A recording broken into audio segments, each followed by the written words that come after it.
So today we're going to look at how we can teach your puppies to cope with being home alone. Separation related problems is an area that I specialise in. So this is also known as separation anxiety, and this is where a dog learns that being on their own is scary, and they can present with an array of behaviours such as whining, howling, barking, toileting in the house, or becoming destructive. There are many more, but they are usually the common signs that we see. My job is to try and prevent your puppies from getting separation anxiety. And what we're going to go over today is a very generic guide on what you guys can follow from day one to try and build your puppy's confidence up as best as possible to being home alone. Do bear in mind that this is a generic guide for a confident puppy, so a puppy that is well socialised and generally quite confident. If you've got a puppy that is fearful in certain areas, then actually it might mean that their separation training needs to go at a much slower pace to what we're doing on this generic guide today. I'm going to try and give you as much information as possible, but if you are struggling with your home alone training and you think your puppy does have separation anxiety because this training that I've gave you today isn't working, then I suggest you get in touch with me, because we have a few options such as one-to-one coaching with me, and we also have a separation anxiety course which you can purchase online to help with this problem. So what we want to avoid is the chance of your puppy getting separation anxiety. So we want to build in as many good experiences to being home alone as possible during that critical socialisation phase where all the learning occurs. Now, there's no guarantees that your puppy won't get separation anxiety, but we can do our damn best to try and prevent that in the first place. So what we need to make sure is that we don't let our puppies cry it out.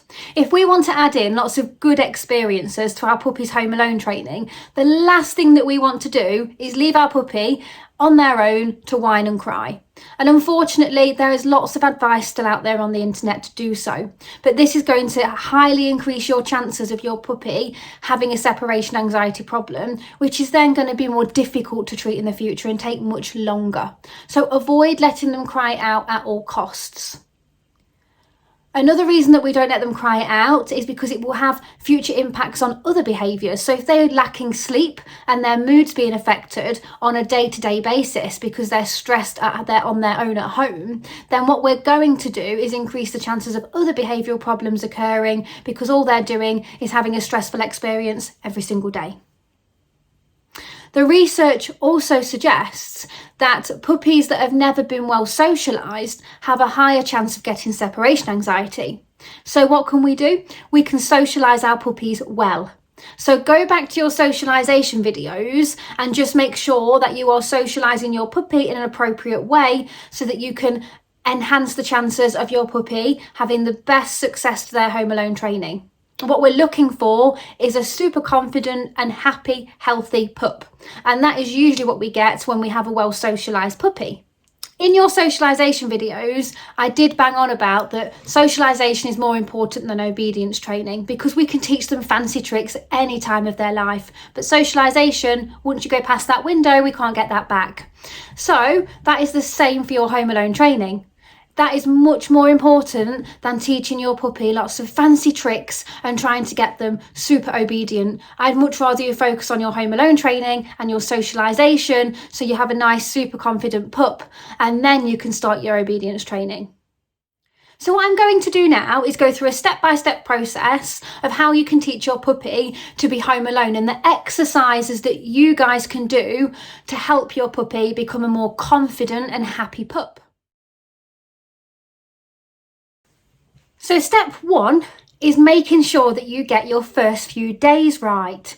So what I recommend that you do is go back to your first few days video if you haven't got your puppy at home already, so that you can implement what I've suggested that you do on the first few days. Don't worry if your puppy's already at home and you didn't do anything on those first few days videos, but what I do suggest you do is still have a look at it, because it's super important that you make sure that they've got a safe haven area and they like their den area.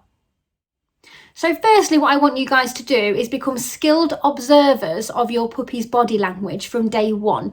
Start to observe when your puppy is happy.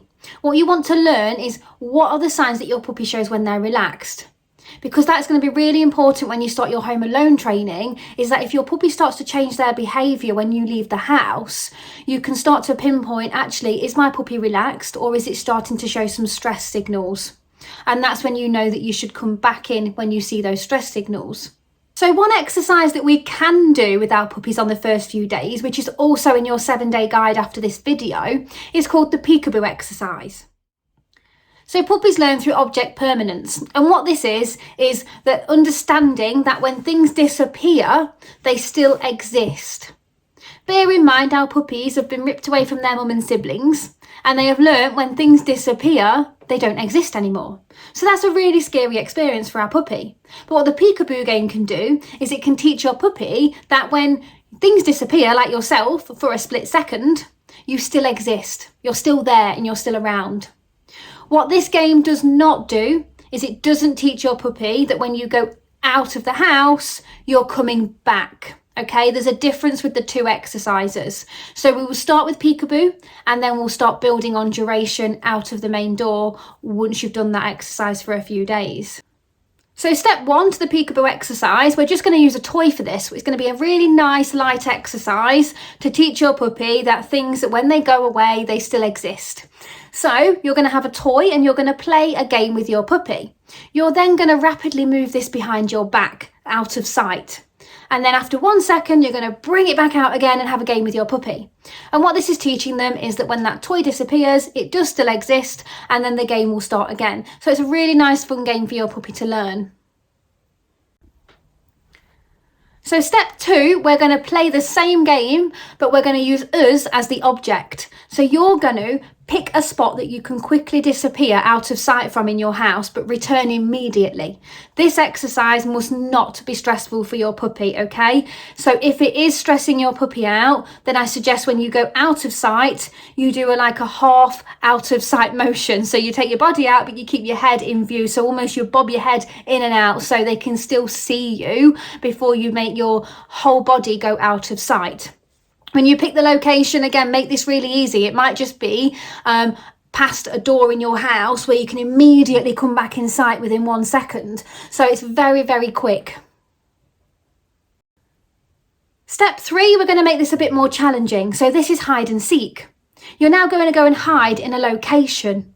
But make sure it's not a location that your puppy's never been to before. So don't go and pick a cupboard in the house where they've never gone inside, never gone to explore. You're just going to pick a location in a room that your puppy's happy in usually to hide. Again, remember, we don't want them to get stressed out. So if your puppy starts to get stressed out because you've hidden and they can't find you, then call them. And then next time, make it easier for your puppy. Enjoyed this video, don't forget to like it, and if you're wanting more tips on all things puppy and how to train your puppy, then don't forget to subscribe because there's lots more videos coming out over the upcoming months.